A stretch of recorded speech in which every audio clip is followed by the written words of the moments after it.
Hello everyone. This is our presentation on the Native Women's Association. So what is the Native Women's Association? The Native Women's Association is a non-profit organization that provides services and support for Indigenous women, girls, and even their families. According to recent studies, Indigenous women experience violence in any situation more often than non-Indigenous women. This is due to many systematic issues such as poverty, racism, discrimination, and even sexism. These issues are complex and stem back from a long time ago, which is why they are still somewhat existing in society today. So this is a picture of Leanne Gerwachs. She is the CEO at the Native Women's Association of Canada, the largest Indigenous women's association in the country. The mission statement of the Native Women's Association of Canada: advocate and inspire families and many Indigenous nations. They work to be the national voice for Indigenous women, girls, and gender-diverse people, to address issues in a manner that reflect changing needs of Indigenous women, girls, and gender-diverse people in Canada. So you might think, what is the importance of the National Native Women's Association? So they're crucial in addressing violence, the root cause of this violence, and providing support to the women that have experienced this violence. They offer a range of programs and services aimed to provide support for all Indigenous women and girls who have experienced violence in many different ways, including family violence and crime.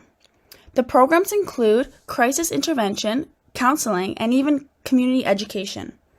They also work towards raising awareness about the issues of missing and murdered children and women, and the other legislative changes to address any root cause of violence against Indigenous women. So what is the impact of the NWAC? They aim to provide many services and support to all individuals experiencing any sort of violence, including LGBTQ+ individuals. They also work towards addressing the unique situations each individual faces and aim to overcome them. In my opinion, based on their goals and recent studies, I believe that the NWAC is extremely important and impactful to today's society, based on the services they provide. They address some of the glorified issues Indigenous women are facing and attempt to make them better. They also include their services to anyone and everyone, showing their inclusiveness and willingness to help you no matter who you are. They are, in fact, a major step in the solution of trying to bring the Indigenous people to equality. After doing the impact of NWAC, here it comes definitions. The first point is about the gender-based violence, and it is committed against a person based on their gender identity, gender expression, or perceived gender, and entails the abuse of power and control over that individual. Intimate partner violence. This refers to any type of abuse by a current or former intimate partner, including physical assault, sexual assault, stalking, threats of physical or sexual assault, and emotional or psychological abuse. When someone is homeless, it might mean those who are now homeless and have been thus for 6 months or longer in the previous year are considered chronically homeless. In the next slide, we are talking about the Indigenous women and violence and their rates of violence. In comparison to other women in province, First Nations women in Ontario face domestic abuse, assault, homicide, and sexual exploitation at much higher rates.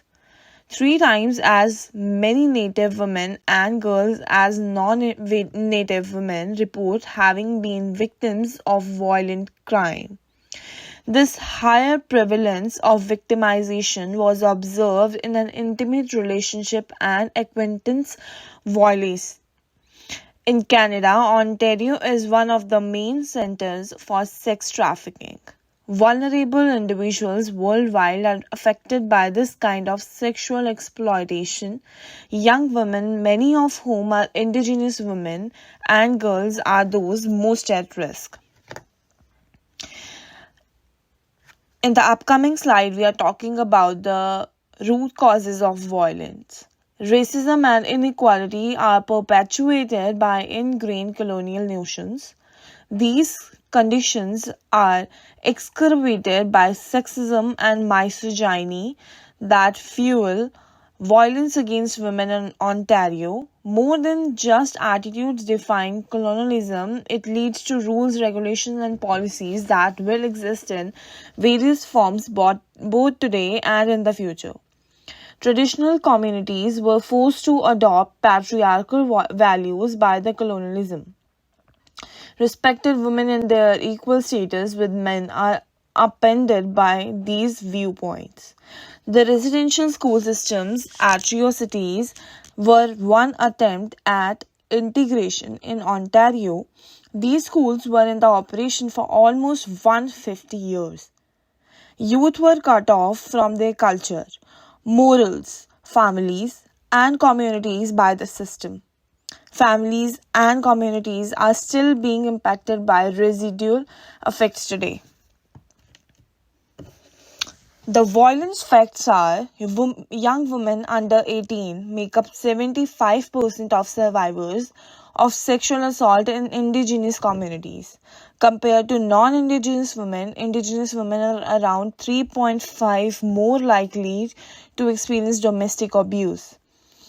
Only 1.2% of Ontario's population is indigenous, while 6% of female homicide victims are indigenous women. In Ontario, moms made up 88% of missing and murdered indigenous women. Compared to non-Indian women, indigenous women and girls are more likely to be slain by a stranger, nearly 17% of those prosecuted by strangers. Thank you. The Native Women's Association of Canada started the Sisters in Spirit initiative in 2004.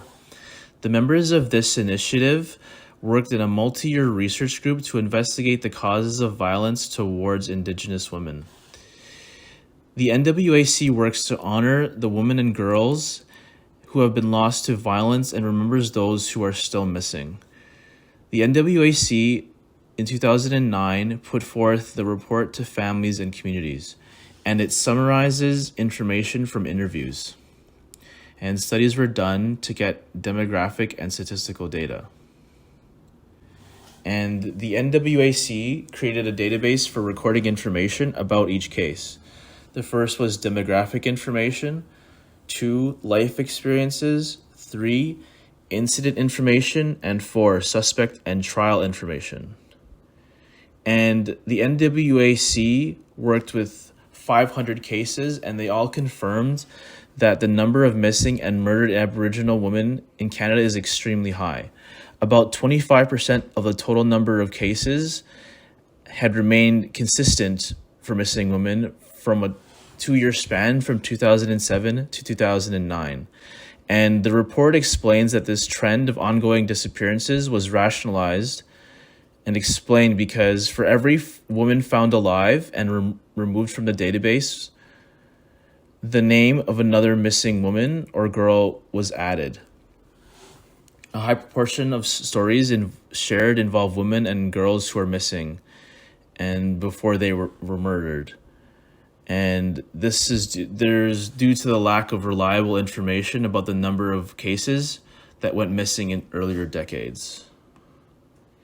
And the Sisters in Spirit initiative asks questions about how violence arises. And here's a photo of the NWAC at the Calgary rally in 2019 in support for missing and murdered Indigenous women. I'd like to thank you for listening to our presentation. It was an honor to discuss this very important topic, and I hope you enjoyed it. Thank you.